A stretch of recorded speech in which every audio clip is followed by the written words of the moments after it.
Hello, Namaskar, Adab, Sat Shri Akal. A warm welcome to all of you for showering your love and support to all of my videos. And बहुत अच्छे comments है आप लोगों के, बहुत अच्छे comments आप लोगों ने किए। आप लोग सब लोग बहुत पॉजिटिव और मोटिवेशनल कमेंट्स करते हैं, जिसकी मुझे बेहद खुशी है और मैं आपका तहे दिल से धन्यवाद करती हूँ उसके लिए। कुछ एक लोगों को मेरी बात समझ में नहीं आई थी पहले, जो अभी काफ़ी इम्प्रूवमेंट लग रहा है, लोगों को मेरी बातें समझ में आ रही है और मुझे उस बात की बहुत खुशी है कि मैं आपकी तक जागरूकता फैलाने के लिए सक्षम रही हूँ और मैं जागरूकता आप लोगों तक फैला रही हूँ, इसकी मुझे बहुत ज़्यादा खुशी है। खैर, आज के मुद्दे पे आते हैं। हम लोगों ने बहुत सारी बातें की, चाइना के बारे में बात की, चाइना की वॉर स्ट्रैटेजी, बिजनेस स्ट्रैटेजीज के बारे में बात की, और भी हमने काफ़ी अच्छे मुद्दों पे बात की है। इस वीडियो में मैं आपको फेसबुक, व्हाट्सएप और आपका इंस्टाग्राम, जिस तरह से आपकी देश की सुरक्षा, आपकी देश की अर्थव्यवस्था, चुनाव और सरकारी चीज़ों में अपना हस्तक्षेप कर रहे हैं और सरकारी मुद्दों में अपना प्रभाव डाल रहे हैं हर तरीके से, वो मैं आपको बताना चाहूँगी। एक अमेरिका का बहुत फेमस न्यूज़पेपर है जिसका आप सभी लोगों ने नाम सुना होगा, वॉल स्ट्रीट जर्नल। वो न्यूज़पेपर काफ़ी समय से चर्चा में बना हुआ है। इसके पहले भी एक बहुत अच्छा न्यूज़पेपर है, आप जानते होंगे, टेलीग्राफ।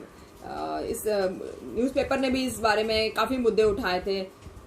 2010 में भी इस बारे में बातचीत हो गई है और अखबारों ने काफ़ी तफसील से छापा है सारे मुद्दों को और काफ़ी अच्छे से बताया है कि क्या डाटा सुरक्षा इम्पॉर्टेंट है हमारे देश में, और अगर है तो भारत जैसे देश में डाटा सुरक्षा क्यों इम्पॉर्टेंट है। Data is as costly as oil these days, लेकिन हमारे यहाँ पे डेटा सुरक्षा की कोई बात नहीं करता है। जो हमारा मोबाइल डेटा होता है या जो हम सोशल मीडिया पे डेटा रखते हैं, जो हमारे लैपटॉप्स में होता है, हमारे कंप्यूटर्स में होता है, उस डेटा की मैं बात कर रही हूँ।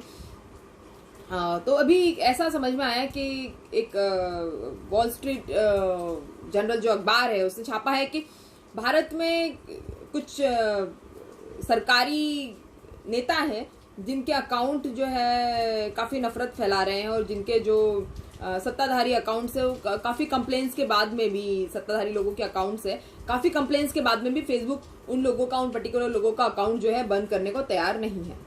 ऐसा है कहना वॉल स्ट्रीट जर्नल न्यूज़पेपर का कि जो सत्ताधारी लोग इंडिया में बैठे हुए हैं और जो सरकार में लोग बैठे हैं, उनके कुछ के अकाउंट्स के काफ़ी बार कंप्लेंट्स आए, एक बार नहीं काफ़ी बार कंप्लेंट्स है, बहुत सारे लोगों के बहुत बार कंप्लेंट्स गए हैं, लेकिन फिर भी फेसबुक किसी भी वजह से उनके अकाउंट्स को बंद करने के लिए, ब्लॉक करने के लिए, सीज करने के लिए तैयार नहीं है।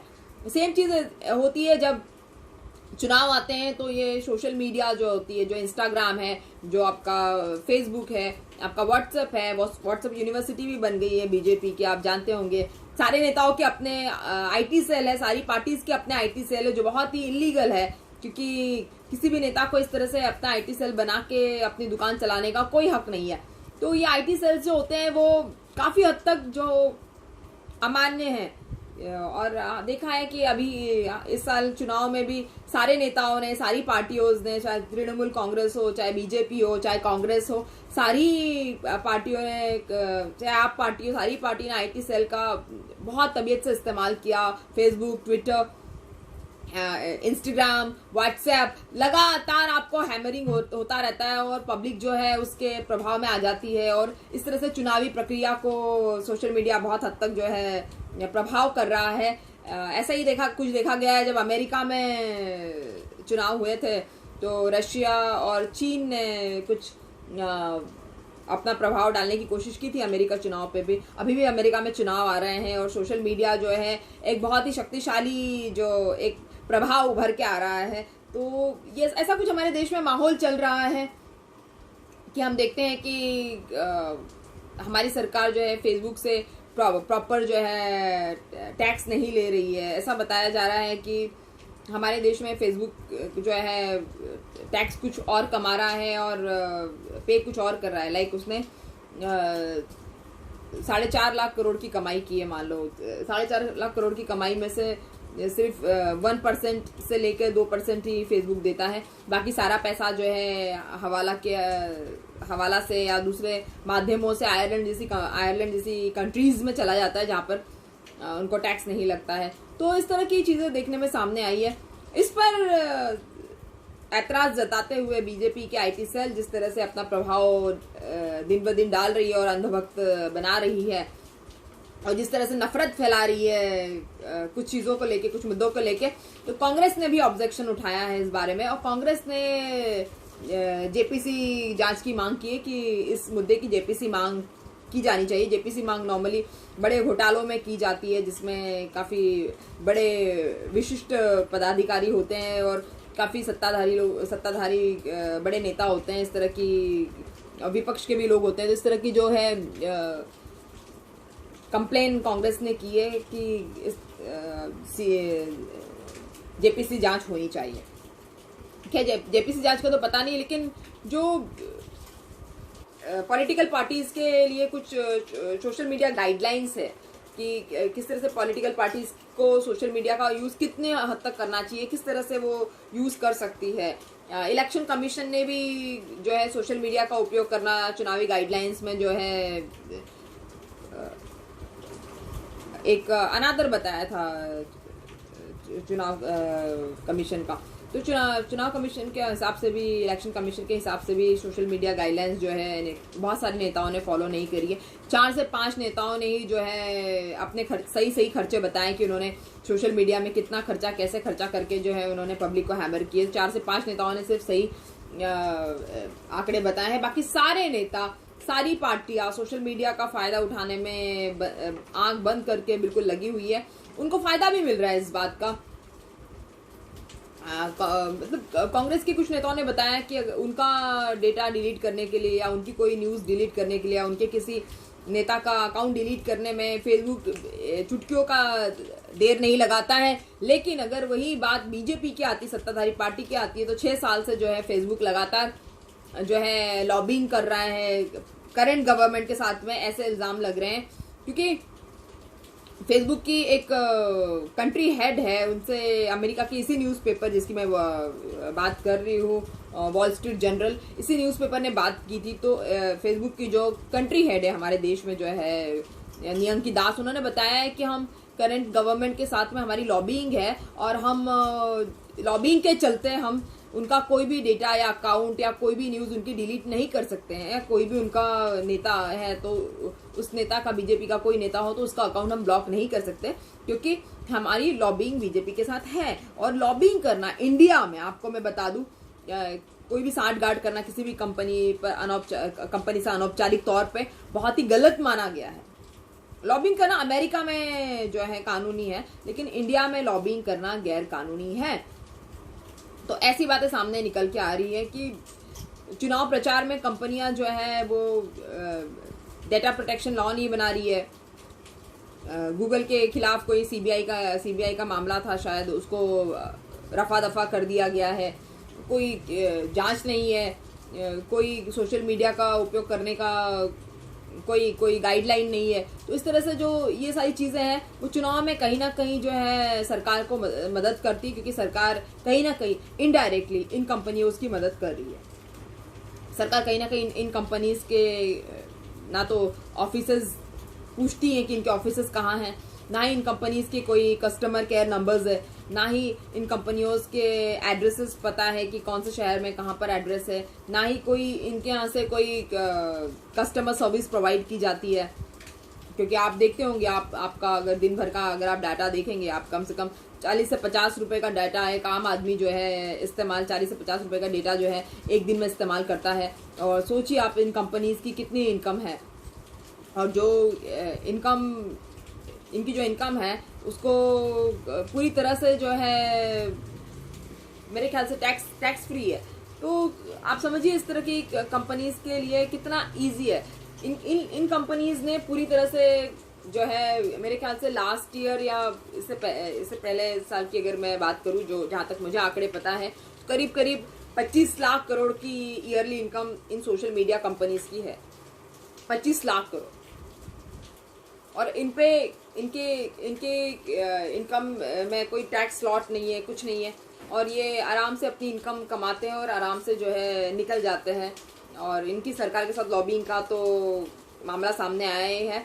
और जब टैक्स की बात आती है तो ये कंपनीज कहती है कि दे आर इंटरमीडिएटरीज होने का दावा करती है। इंटरमीडिएटरीज का मतलब है कि जैसे इंटरनेट है, तो इंटरनेट जो है वो एक आपका पोस्ट ऑफिस है, और ये सारी कंपनीज जो है पोस्टमैन्स है, राइट। तो पोस्टमैन का कोई मतलब नहीं आता है कि क्या लिखा हुआ है लेटर में या क्या नहीं लिखा हुआ है। तो वैसे ही इन कंपनीज की कोई रिस्पॉन्सिबिलिटी नहीं है कि आप इंटरनेट के थ्रू क्या लेटर भेज रहे हैं, क्या पोस्टिंग कर रहे हैं। तो ये कंपनीज अपने आप को पोस्टमैन बताती है, एक तरह से इंटरमीडिएटरीज बताती है, और इसीलिए जो है काफ़ी हद तक इनको जो है सरकार की तरफ से सपोर्ट मिलता है, और सरकार को ऑब्वियसली इनकी तरफ से मिलता है। और पार्टीज जो है आपस में खींचतान करती रहती है, और आपस में खींचतान करने का कोई मतलब नहीं है, क्योंकि अब कांग्रेस ने मुद्दा उठाया है कि हमेशा उनके ही अकाउंट डिलीट होते हैं, हमेशा उनकी फैन फॉलोइंग इतनी नहीं की जाती जितनी बीजेपी की है। तो इस तरह के कुछ मुद्दे कांग्रेस ने उठाए हैं, और उस पर अब गौर करने वाली बात होगी कि कहाँ तक मामला सक्सेसफुल होता है। मैंने आपको बता दिया है सारी चीज़ें कि चुनाव हो, अर्थव्यवस्था हो,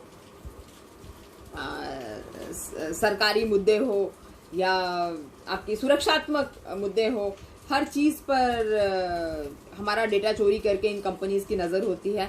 इन लोगों के आर्टिफिशियल इंटेलिजेंस के थ्रू हमारा डेटा तो इनके पास रहता ही है। हम लोग क्या सर्च करते हैं, ये वहाँ पर अमेरिका में बैठी हुई कंपनी देख रही है, हम लोग क्या सर्च कर रहे हैं, न्यूयॉर्क में बैठी हुई हेड ऑफिस में एम्प्लॉयज़ को पता चल रहा है कि हम भारत में क्या लोग ज़्यादातर सर्च करते हैं, हम लोग क्या ज़्यादातर देखते हैं, हम लोगों का झुकाव किस तरफ है, हम लोगों का स्टाइल क्या है, हम लोगों का बिहेवियर पैटर्न क्या है। ये सारी चीज़ें जो आर्टिफिशियल इंटेलिजेंस के थ्रू वहाँ पर जमा हो रही है। आर्टिफिशियल इंटेलिजेंस के थ्रू इन लोगों ने हमारी वोटिंग बिहेवियर, हमारे परचेसिंग बिहेवियर, हमारे एंटरटेनमेंट बिहेवियर, सारे बिहेवियर्स का इन लोगों ने एक पूरा ब्यौरा बना लिया है आर्टिफिशियल इंटेलिजेंस के तहत। आप देखिए, आप कोई भी चीज़ आप सर्च करेंगे, आपको विद इन सेकेंड्स जो है आपको उसी सर्च से रिलेटेड इन्फॉर्मेशन आती रहेगी। मान लो आप किसी प्रोडक्ट के बारे में सर्च कर रहे हैं, आपको रिलेटेड प्रोडक्ट आपको फौरन मिलने लगेंगे और आपके पास में आने लगेंगे। आपको लगेगा कि आप एक बहुत बड़े वर्ल्ड में हैं, क्योंकि आप जैसा सोच रहे हैं वैसा इंटरनेट भी सोच रहा है, वैसा आपका कंप्यूटर भी सोच रहा है, और लोग भी सोच रहे होंगे शायद, इसीलिए आपके पास में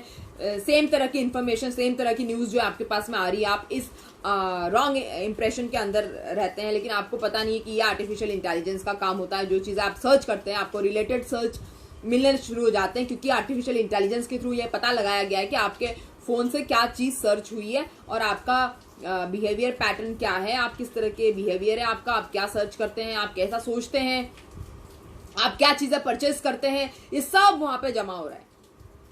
तो सोशल मीडिया कंपनीज जो है, ये डिजिटल कंपनियां जो हमारे अर्थव्यवस्था को काफ़ी हद तक खा चुकी है, और हमारे जो परंपरागत व्यापार है जो तोड़कर वो खुद का बिजनेस इन्होंने बना लिया है। हमारे परंपरागत व्यापार जो हमारे ऑफलाइन बिजनेस थे, इनको तोड़ के इन्होंने अपने बिजनेस बना लिए।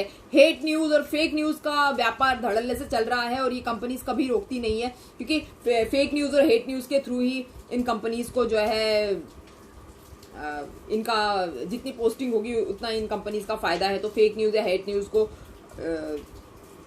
हटाने का इन कंपनीज के पास में कोई मतलब नहीं है, इनका कोई लेना देना नहीं है। ये अपने आप को पोस्टमैन समझते हैं, अंदर चिट्ठी क्या रखी हुई है इनको उससे कहीं से कहीं तक कोई लेना देना इनका नहीं होता है, ऐसा इन कंपनीज का मानना है, राइट।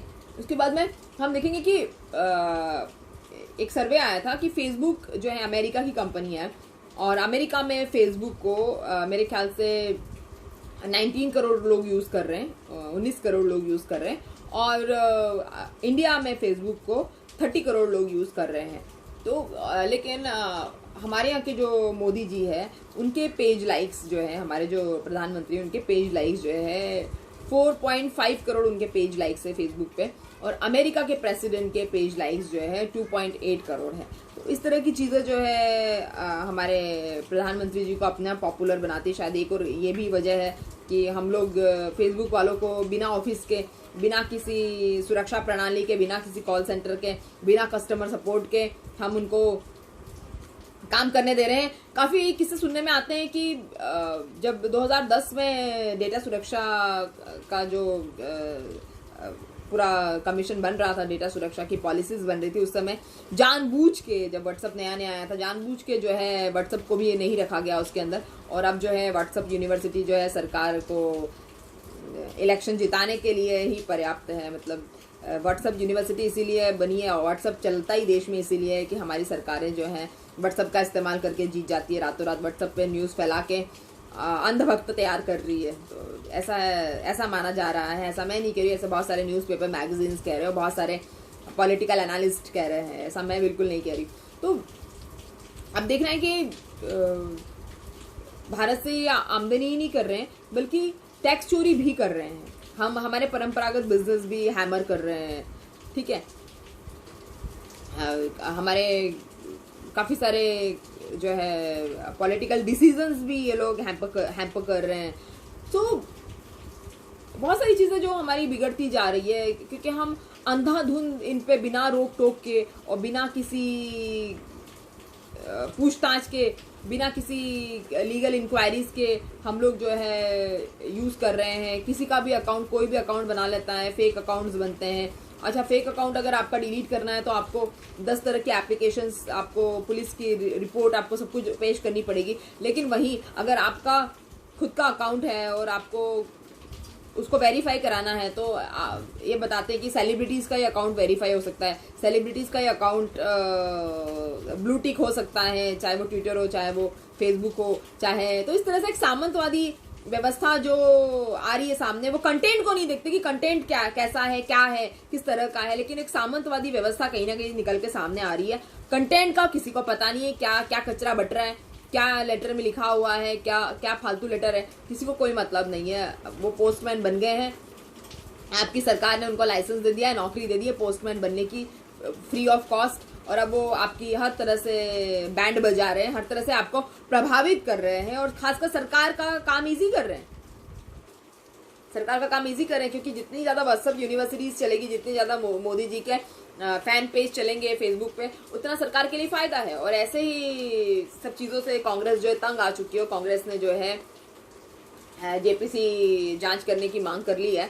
तो देखते हैं अब क्या होता है। जो अब तो जांच के बाद ही कुछ पता चलेगा कि क्या जेपीसी जांच में है और कितने घोटाले और किस तरह की चीज़ें निकल के सामने आ रही है, तो वक्त ही बताएगा। और इनके जो रेवेन्यू मॉडल्स है, जो इन कंपनी के रेवेन्यू मॉडल्स हैं, वो बहुत हाई है और उसमें से इन लोगों ने काफ़ी सारी चीज़ें छुपाई है क्योंकि इनकी जो ऑनलाइन सिस्टम है, इनके जो ऑनलाइन तरीके हैं, उसको काफ़ी सारे सरकारी जो महकमे हैं वो समझने में असमर्थ है, नहीं समझ पाएंगे कि एक्चुअल में चल क्या रहा है। तो इस तरह की बहुत सारी चीज़ें, इन्फॉर्मेशंस है जो मेरे पास में थी, जो मैंने आपको दी और जो बहुत यूज़फुल है।